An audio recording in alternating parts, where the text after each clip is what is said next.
Hola a todos, una nueva entrega de esto que se llama Entrevisajes. ¿Qué tal el visaje? ¿Qué tal el visaje, Angélica? El visaje está muy bueno esta tarde de sol. Yo hoy estoy con gafas negras porque Mario Vargas Llosa me pegó un puño en la jeta. Entonces, pues bueno, me toca cubrirme el ojo negro. Bueno, estamos con Angélica González. Ella de formación base estudió literatura. Toda su formación también posgradual es en el arte de las letras. Y nos convoca hoy un autor bellísimo. Creo que es uno de los autores que también lo digo subjetivamente más aprecio en la literatura latinoamericana, que es el uruguayo Juan Carlos Onetti. A propósito, ahorita César decía sobre Vargas Llosa, es precisamente porque Vargas Llosa tiene una biografía, creo que es de las biografías más completas de Onetti, Angélica. Sí, pues yo creo que la única que hay, y la única que hay con el juicio que solo Vargas Llosa puede como digamos, hacer frente a un autor que admira, que es, bueno, realmente la admiración que tiene Vargas Llosa por Onetti está desde la primera página. Y no sé, no conozco otra biografía de Onetti, la verdad. Aparte de esa no hay otra. Creo que, y no solo creo que Vargas Llosa es un autor que prefiero en la crítica y en la biografía, definitivamente. Me parece uno de los mejores críticos literarios, más allá de ser un narrador que me gusta él como crítico. Y esta biografía es hermosa. Genial. Creo que hace un homenaje a Onetti como se lo merece un autor como Onetti, ¿no? Muy poco conocido en Colombia, a mi modo de ver. Correcto. Vamos a empezar entonces con un fragmento de un cuento de Onetti que se llama Esber en la costa. Menos mal que la tarde se ha hecho menos fría y a veces el sol aguado ilumina las calles y las paredes, porque a esta hora deben estar caminando en Puerto Nuevo, junto al barco o haciendo tiempo de un muelle a otro, del kiosco de la prefectura al kiosco de los sándwiches. Kirsten, corpulenta, sin tacos, un sombrero aplastado en su pelo amarillo, y él, Montes, bajo, aburrido y nervioso, espiando la cara de la mujer, aprendiendo sin saber los nombres de barcos, siguiendo distraído las maniobras con los cabos. Me lo imagino pasándose los dientes por el bigote mientras pesa sus ganas de empujar el cuerpo campesino de la mujer, engordado en la ciudad y el ocio, y hacerlo caer en esa faja de agua, entre la piedra mojada y el hierro negro de los buques, donde hay ruido de hervor y escasea el espacio para que uno pueda sostenerse a flote. Sé que están allí porque Kirsten vino hoy a mediodía a buscar a Montes a la oficina y los vi irse caminando hacia Retiro, y porque ella vino con su cara de lluvia, una cara de estatua en invierno, cara de alguien que se quedó dormido y no cerró los ojos bajo la lluvia. Kirsten es gruesa, pecosa, endurecida, tal vez tenga ya olor a bodega, a red de pescadores, tal vez llegará a tener el olor inmóvil de establo y de crema que imagino debe haber en su país. Hermoso. Uy, no. Hermoso. No. Creo que Onetti es el mejor cuentista de Latinoamérica. Perdónenme y se los digo. Por encima de Borges. Creo que Onetti para mí es el mejor cuentista. De hecho, yo, obvio que he leído sus novelas, El astillero, la última novela que él escribió, Cuando ya no importe, pero lo sigo queriendo más como cuentista. Creo que el género se sublimiza, se trasciende a un lugar inimaginable con Onetti. Unos personajes existencialmente profundos, bien construidos, unas imágenes psicológicas, poéticas. Esta que acabamos de leer ahora, se quedó dormida bajo la lluvia, esa imagen de mujer, no, es que fue precioso. Ella vino con su cara de lluvia, una cara de estatua en invierno, de cara de alguien que se quedó dormido y no cerró los ojos bajo la lluvia. Qué hermoso. No, eso. Y ese es uno de mis cuentos favoritos, Mauro, Esber en la costa, se los recomiendo. Angélica, antes como de adentrarnos en ese mundo de los cuentos de él, que ahora nos hablarás de ese cuento que nos acabas de nombrar, contextualicemos un poco como a nuestros, a quienes nos están viendo. Ajá. Y digamos que una contextualización puede ser el boom, la tradicional, ¿cierto? Pero en cierta medida, es mi modo de ver, ¿no? A mí me parece que Onetti se sale de esto, ¿cierto? Sí, sí. Y él no hace parte de esto. No. Entonces, ¿cómo es cómo él llega allí, cómo se sale, cómo es ese contexto histórico o literario donde él está y cómo él fija un punto distinto? Yo pienso que Onetti viene de la línea de Roberto Art. Ajá. Incluso el propio Onetti lo dice, Roberto Art fue mi maestro de la novela urbana. Y ya desde ese momento ya creo que Onetti se distancia del boom. Exacto. O sea, Onetti, las historias de Onetti son, por un lado, la construcción de un universo muy urbano. En los cuentos hay más de eso que en sus novelas. Yo creería que también comparte todo el universo de la Santa María, porque es un universo que él crea, donde ubica a sus personajes, que es un pueblo rioplatense, ¿no? Quizá por esa construcción de esa Santa María se le asocia al boom. Pero Onetti nunca tuvo contacto directo con el boom. Onetti hace una carrera un poco militante, él se exilia en España a la mitad de su vida. Y es cuando llega a España cuando él empieza a ser conocido internacionalmente. Y él mismo lo dice, es España quien me hace famoso a mí. Porque opacado por todas esas figuras como García Márquez, Carpentier, él está opacado en Latinoamérica. Y ustedes saben que Uruguay es un país pequeño, es un país sin mucho contacto, es un país más cerrado, incluso mucho más cerrado que Argentina. Y pasa todo este proceso en Uruguay de las dictaduras y por un error casi estúpido, porque realmente Onetti no es que sea militante directo de los grupos subversivos, pero en lo absoluto a Onetti no le interesa mucho la política, solamente es que como pasa una circunstancia que lo hace exiliarse. Y es en un concurso, hay como una situación de un concurso de cuento en Uruguay y entonces como que sospechan de él a ciertas cosas, algunas personas del poder, y él se exilia con su esposa. Cuando él llega a España es que Onetti realmente se convierte en un escritor. Y él luego tiene el Príncipe de Asturias, España le da el premio Príncipe de Asturias, y él lo dice en el discurso, dice, a mí España me lo dio todo. O sea, realmente podríamos estar hablando de que a Onetti el exilio le dio todo. O sea, lo que contrariamente podríamos esperar, el exilio beneficia muchísimo a Onetti. En España encuentra lectores, en España. Todos los críticos de Onetti son españoles en su mayoría. Él nunca regresa a Uruguay. Muere en España al lado de una botella de whisky. Excelente. Tomando whisky porque le gustaba mucho el whisky y el género negro. Entonces toda su vida, digamos que se la pasaba en la cama, acostado, bebiendo whisky, leyendo novelas de género negro. Hay una anécdota un poco para seguir contextualizando a Onetti que espero pues nos la desarrolles más profundamente tú. El lobby de un hotel, Vargas Llosa, Onetti, Vargas Llosa hablando de cómo él escribía y Onetti sí, al final manifestando un punto que me parece genial, pero que queremos escucharlo como de tu boca. Bueno, yo esa anécdota siempre la cuento. De hecho, hace 2 semanas la conté en uno de mis talleres de un curso que dicté en la Javeriana. Y cuando conté esta anécdota a mis estudiantes talleristas, después me arrepentí. Porque habían un montón de señoras un poco feministas y entonces yo dije, yo sé que este comentario es patriarcal, feminista, por favor perdónenme. Pero a mí me encanta contarlo porque es básicamente hablar del proceso creativo. Y el proceso creativo en cada escritor siempre es muy particular, ¿no? Y esto incluso Vargas Llosa ahí la cuenta. Ahí en el libro lo cuenta, mucho desde su versión, ¿no? Claro.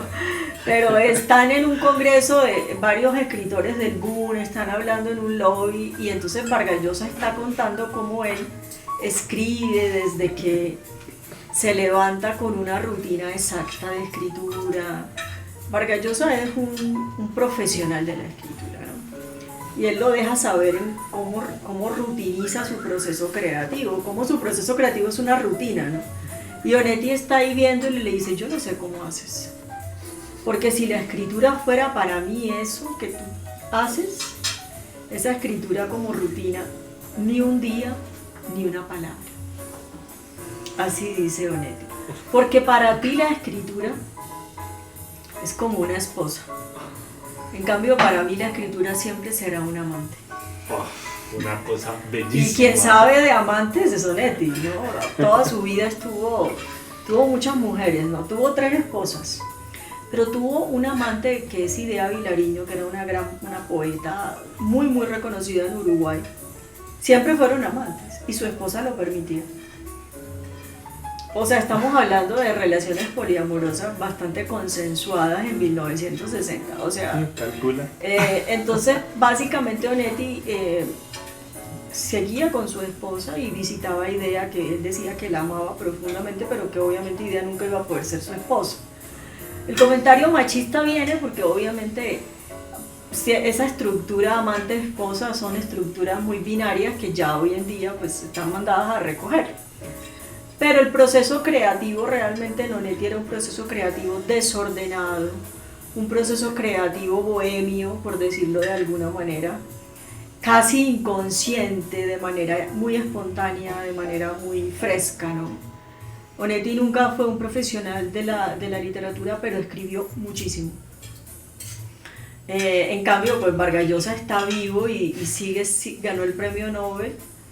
Y Onetti siempre fue un escritor marginal y decía un crítico de él, le queda muy bien la marginalidad.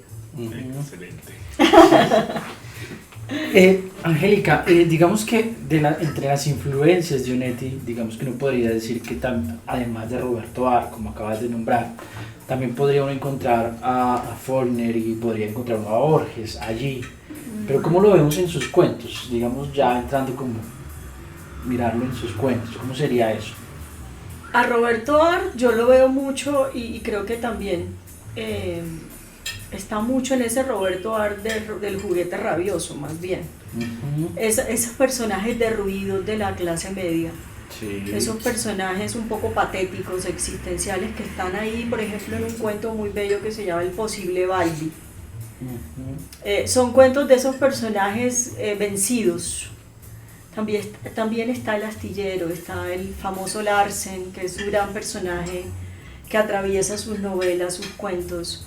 Esos personajes mediocres de las ciudades, anónimos, ¿no? Que Onetti creo que los exalta a una dimensión maravillosa. Son parte de su ficción, ¿no? Ahí yo creo que está Roberto Ar, porque en El juguete rabioso esos cuentos hablan mucho de esos personajes urbanos, minúsculos, empequeñecidos por las rutinas de la oficina, de las esposas, ¿no?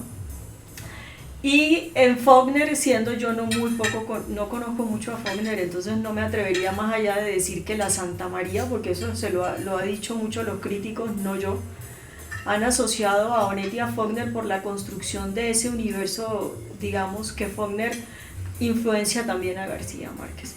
En esas construcciones de esos espacios narrativos, ¿no? Que se convierten en unas ciudadelas o regiones de la ficción, como lo puede ser Macondo en García Márquez y en el caso de Onetti Santa María, ¿no? Que ya es un universo más pueblerino, un universo más lleno de fantasía, con unos personajes más tiernos, yo diría, menos existenciales. Entonces es como si en Onetti conjugaran esas dos cosas, la ciudad y el pueblo de Santa María. Excelente. No. ¿Y Borges? Borges. No, yo no sé si de dónde leíste tú que había una relación entre Juan Carlos Onetti y Borges, porque yo nunca la he notado. No solo no la he notado, pienso que son escritores alejados completamente de uno del otro. Juan Carlos Onetti se aleja de todo intelectualismo narrativo. A Borges le encanta la intelectualidad narrativa. No hay relación, por lo menos que yo sepa. Excelente. Tú hablabas ahorita un poco, ya recogiendo cosas que vas diciendo. faltaba ahí Rulfo con Comala, como para cerrar ese universo de espacios inventados que se vuelven verosímiles en la literatura. Creo que esos son los 3 referentes latinoamericanos potentes en ese influjo y que de pronto nos vienen desde Faulkner, como lo decías. Y a propósito de Rulfo, que está un poco antes, que es como, podemos hablar que es como esos autores que abrieron caminos en la literatura latinoamericana. Qué bonito hablar de literatura latinoamericana acá hoy. Octavio Paz decía de Rulfo que él nos daba no imágenes sino postales, que él no era el maestro de las descripciones sino de las imágenes. Pero entonces cuando yo leo a Onetti en los cuentos, porque también me jacto de tener esta edición, creo que somos muy poquitos los que tenemos esta edición, yo encuentro en Onetti que Onetti es un maestro del detalle, de la imagen. Cuando ahorita leímos 2 párrafos del relato que compartimos y vimos claramente que así como Octavio Paz dijo eso de Rulfo, creo que se puede decir mucho más profundamente también de Onetti el tema de la imagen y del detalle. Cuéntanos un poco de pronto tú cómo ves esos 2 elementos en la narrativa de Onetti. No, yo pienso que sí, la imagen poética en los cuentos de Onetti es fuertísima, pero no prolifera. Como te digo, él te puede estar contando una historia y las imágenes más fuertes y potentes son 2 y ya. O sea, no es un escritor donde tú te vas a deleitar en el detalle, a lo naturista, pues, al escritor naturista que va como a lo minucioso, no. Juan Carlos Onetti es narra atmósferas existenciales y en esas atmósferas existenciales pone 2, 3 imágenes por cuento que tú dices, madre mía, como la de Kirsten ahora. Esa imagen de Kirsten ya nos da toda la esencia del personaje y no necesita ir más allá porque ya nos la da en una imagen, ¿sí? Toda la descripción de ella en esos 2 párrafos que no estamos hablando de una descripción, ni siquiera ella habla ahí en el cuento, ella no tiene voz narrativa en el cuento, pero es muy importante ahí. Entonces no creería que el detalle en Onetti es poco, pero intenso y profundo, es una imagen poética existencial, ¿no? Todas las imágenes de Onetti están ligadas al existencialismo y yo creo que ahí también hay otra conexión que no la conversamos y es la conexión de Sartre con Onetti. Yo no sé si, bueno, Sartre es un escritor de la época, todo el mundo leía Sartre, García Márquez, toda la gente del mundo leía Sartre, estamos hablando de escritores de la época, pero estamos hablando de un escritor rioplatense, estamos hablando de un uruguayo, estamos hablando de una cultura rioplatense que está atravesada mucho más fuertemente por el existencialismo filosófico sartreano, bueno, Camus también podríamos ponerlo ahí, mucho más que todo el lado pues caribeño, colombiano, sí, andino más de acá, ¿no? Entonces sí hay en Onetti una relación muy muy profunda con su contexto rioplatense, ¿no? Un existencialismo fatuo, todos los personajes de Onetti están condenados a un fracaso desde el momento en que empiezan a nacer, ¿no? El fracaso de la vida, ¿no? Pero Onetti lo hace con humor, lo hace casi con un juego que Vargas Llosa lo dice muy bien, que es el juego de la farsa. Tenemos que mentirnos para sobrevivir. Creo que esa es como la máxima de Onetti. Hay que mentirse y hay que ficcionar porque si no nos vamos a morir de soledad, nos vamos a morir de sufrimiento. Entonces la ficción en Onetti va más allá. Es casi como una narrativa mitómana. Genial. Me lo acabo de inventar. O sea, me acabo de inventar esa crítica, pero porque me acordé del tema de la farsa. No, y uno encuentra entonces que, digamos que de fondo hay una ciudad, ¿cierto? Una ciudad donde hay mucho ruido, donde hay muchos sonidos, pero donde se vierten muchas emociones. Entonces, háblanos un poco de esas emociones que por ejemplo, la muerte, cómo está presente la muerte allí y cómo la maneja él, cómo la lleva al lector. Bueno, en el caso, por ejemplo, del astillero, Larsen se está muriendo, ¿no? Es un tipo que está acabado, incluso está enfermo, pero él sigue sintiendo que va a ser un gran proyecto. O sea, la muerte está presente como un espacio casi como simbólico. Los personajes de Onetti, por ejemplo, en el caso del posible Baldi, inventan historias y grandes farsas Sí. para sobrellevar la vida y poder tener, digamos, una vida gloriosa, y para eso necesitan mentir. Todos los personajes de Onetti mienten, se mienten a sí mismos y mienten a los otros, porque de lo contrario no podrían vivir. ¿Sí? Entonces yo siento que el tema de la muerte no es un tema que a Onetti directamente le interese, ¿no? A Onetti le interesa la vida y la farsa de la vida. No tengo en este momento un concepto... No, es que uno, por ejemplo, uno puede, cuando se está, por ejemplo, en Montevideo, ¿cierto? Pareciera que no pasa nada. Pareciera que todo está en orden, que todo está en calma. Ah, no, claro. Pero resulta que allí hay todo un desborde de emociones que se ocultan, pero que si se levanta algo, ahí está. Y eso es como que lo que uno encuentra en Onetti, que uno va destapando y uno como que esa avalancha de emociones que están ocultas, tácitas ahí, latentes en la ciudad, lo empiezan a agarrar a uno y lo empiezan a sacar y lo empiezan a meter allá. Bueno, sí, claro, y estamos hablando de una sociedad que está aburrida. Y la vida en sí misma como espacio de absurdo, ¿no? Existencial, necesita relatarse desde una ficcionalización. Entonces, un ejemplo, como para no ser tan abstracto, el posible Baldi es un hombre que viene de una oficina y se sienta en un parque todas las noches a hablar con prostitutas, y a las prostitutas les cuenta que él es traficante de armas en Mali, que él es un hombre muy importante que trafica armas, que está esperando ahí a un jefe, y empieza a generar toda una vida, a contarle a estas pobres mujeres unas historias de una vida de la cual carece completamente. Y el cuento es tan impresionante que cuando la historia que Baldi le cuenta a esas pobres mujeres llenas de frío en un parque, en un invierno en Montevideo, ¿cierto? Se convierten poco a poco en una realidad.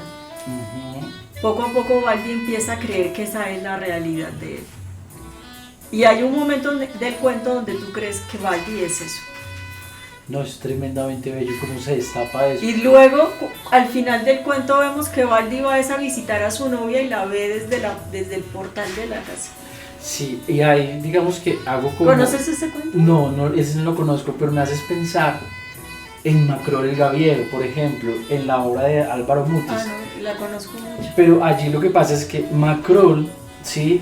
Macrol también se inventa todo esto que tú estás diciendo, que él viaja, que estuvo allí, que estuvo allá.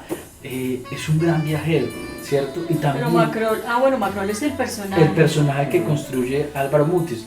Pero lo que yo estoy viendo con lo que tú dices es que en él el personaje sigue en la ciudad, el personaje siempre está allí. Sí. Y entonces se empieza a destapar una historia. Mientras que en los personajes del Boom, uno de esos grandes personajes épicos que salen al encuentro, no, aquí está quieto, solitario, claro. Y de pronto te empieza a destapar todo el existencialismo. Eso me parece bello de lo que acabas de decir. Claro, porque son personajes que uno los encuentra en cualquier lado. Ajá. O sea, los procesos mitómanos, la mitomanía es más común de lo que tú crees. Yo no sé si ustedes conocen mitómanos, pero yo he conocido muchos mitómanos alrededor de mi vida que me narran viajes y todo eso que nunca hicieron. O sea, realmente el gran invento de Onetti es la farsa como recurso narrativo. Angélica, yo tengo una pregunta. A mí siempre, o sea, siempre que he leído los cuentos de Onetti, me surge algo que quiero, pues, tu opinión al respecto. Voy a centrarme como en dos fragmentos de dos cuentos distintos para preguntarte. Voy a retomar un poco con el que abrimos el programa hoy, cuando él describe a Kirsten, al final del segundo párrafo del cuento, cuando dice: Kirsten es gruesa, pecosa, endurecida, tal vez tenga ya olor a bodega, a red de pescadores, tal vez llegará a tener el olor inmóvil de establo y de crema que imagino debe haber en su país. Ese por un lado, ¿sí? Por el otro, hay un cuento que siempre me ha gustado mucho también de Onetti, que se llama Bienvenido Bob. No, ¿sí? eso es lo máximo, lo Sí, máximo. hay un fragmento en Yo te lo recomendé, ¿no? Sí. Hay un fragmento en Bienvenido Bob que dice: pero se puede decir en 2 o 3 palabras, usted no se va a casar con ella porque usted es viejo y ella es joven. No sé si usted tiene 30 o 40 años, no importa, pero usted es un hombre hecho, es decir, deshecho, como todos los hombres a su edad cuando no son extraordinarios. Es decir, ¿de dónde saca Onetti? Es que ¿De dónde saca Onetti ese cuento es tremendo. los recursos? Ese cuento es tremendo. El de Bienvenido Bob es tremendísimo. Ese es casi como narrar la crisis de la mitad de la edad. Ajá. ¿No? O sea, cuando uno se da cuenta que uno no va a ser un ser extraordinario. Total. Y entonces va de caída. Ese es un cuento durísimo, durísimo, durísimo. Porque en medio de esas narraciones que parecen ingenuas, tiernas, ¿no? Él visita a la novia con la que se quiere casar y así empieza todo. Y de repente, así como dices tú, empiezan a haber una cantidad de emociones dramáticas. El personaje de Bienvenido Bob es un ser que en el cuento encuentra que finalmente es un ser fracasado. ¿Y de dónde? Uno pensaría que en los autores están las lecturas, sus influencias, pero es que este tipo es único. ¿De dónde salen los recursos de Onetti? Él es mi gran amor. Esa es mi gran pregunta. Onetti es mi gran amor literario. Y mira que le he querido hacer la tesis de pregrado, se la iba a hacer. Después la tesis de posgrado. Menos mal que no le hice ninguna tesis. Porque si yo le hubiese hecho una tesis a Onetti, no estaría hablando con tanta emoción hoy, claro. ¿Cierto? Onetti no merece una tesis de nada. Onetti hay que quererlo así, de una manera libre, espontánea, sentirlo. No importa qué es lo que Onetti lee, porque más allá, si te digo la verdad, lo que Onetti más lee no es a Sartre, no es a Faulkner, no es a Roberto Alba, novela negra. Entonces, si habría que buscar ahí algo, será en el detective fracasado, bohemio, que toma whisky, en una casa derruida y solitaria. Quizá ahí podría haber una huella de Onetti. Angélica, con lo que dices, a mí me salta una pregunta y es: ¿Onetti es para todas las edades o uno lo puede, o es para una edad determinada? ¿Tú qué dices? Ay, yo no sé, porque yo pienso que las mejores edades para leer siempre son la adolescencia y la pubertad. Ahí uno entiende todo. Uh-huh. Yo creo que los mejores lectores, uno cuando tiene esas edades es mejor lector que más tarde, ¿no? ¡Qué cucho! Yo no sé si uno viejo puede, pero Onetti yo lo disfruto a cualquier edad. Que hombre hecho o deshecho, como dice Onetti. Oye, mira que a mí se me antojó una pregunta ahorita cuando tú hablabas de la novela negra. Es como un datico que de pronto si tú lo tienes. La relación de Onetti con Rubén Fonseca, que es como muy bueno en el tema del género negro. ¿Tú conoces? Es que yo no conozco a Rubén Fonseca. A mí me gusta el género negro más por Quique, que le encanta, y me gusta Patricia Highsmith. ¿Quique es el novio? Aquí para todos. Pero yo no conozco a Rubén Fonseca. Va a tener que creo que sé quién es, obvio, es un argentino que hace novela negra. Es brasilero. Pero no tuvieron, tú no conoces de antes que hubiese habido contacto, porque son contemporáneos, ¿no? Yo creo que Onetti leía La vieja guardia, unas novelas derruidas, no sé, Chandler le encantaba, por ejemplo. Adoraba a Chandler, entonces yo siento que si hay que buscar algo ahí un poco en esa frontera es en el género negro. Bueno, a mí Sí. este Vargas Llosa me pegó en la jeta, por eso es que tengo de verdad las gafas negras leyendo esto. Pero cuéntanos, Angélica, ¿qué visajes te dejó este libro? Ay, no, este libro es lo más hermoso que he leído. Creo que me reconcilié con Vargas Llosa, Que es difícil. que es difícil reconciliarse con él. Si todavía no. Mauro, ¿te acuerdas que tú me prestaste historias de un Daisy? Sí. Es Sí. que Vargas Llosa es tremendo crítico. No, eso es una... Hay que leer a Vargas Llosa Eso como es una crítico obra de literario. arte. Es una... Bueno. donde me dejan la orgía perpetua de Sí, que sí, hace de todo un análisis sobre Madame Madame Bovary. Sí, sí, es muy No, bueno. y acá es una cosa hermosa. El prólogo de este libro, creo que se lo ponía a los estudiantes de la universidad donde trabajábamos, porque el prólogo es un homenaje a Onetti, con eso que les estoy diciendo de la farsa, ¿no? Entonces quisiera terminar con con una pequeña párrafo donde Onetti le dice: esta vida de mentiras que es... A ver, otra vez.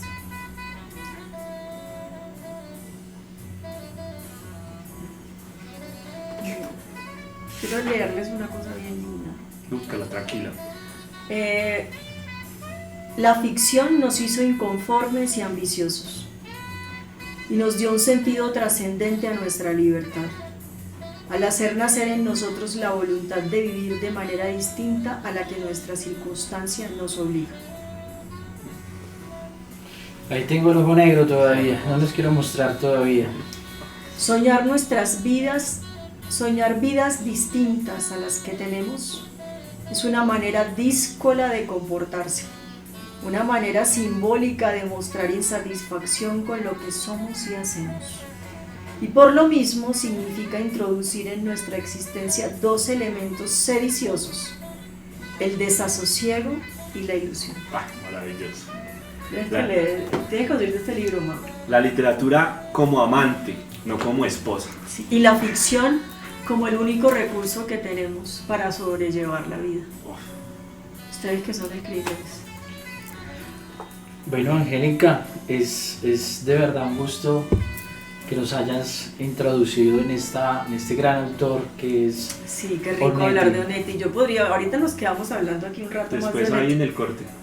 Pero antes de que nos vayamos, quisiera también hablar un poco sobre Dafne. Es que Angélica conoce una escritora, yo no sé si es ilustradora. Ah, claro, ¿Quién Dafne es esa una Dafne? anarquista visual. Dafne. Ah, sí, sí. Dafne es una anarquista visual, diseñadora, viajera, hace parte de movimientos muy importantes al margen del Estado.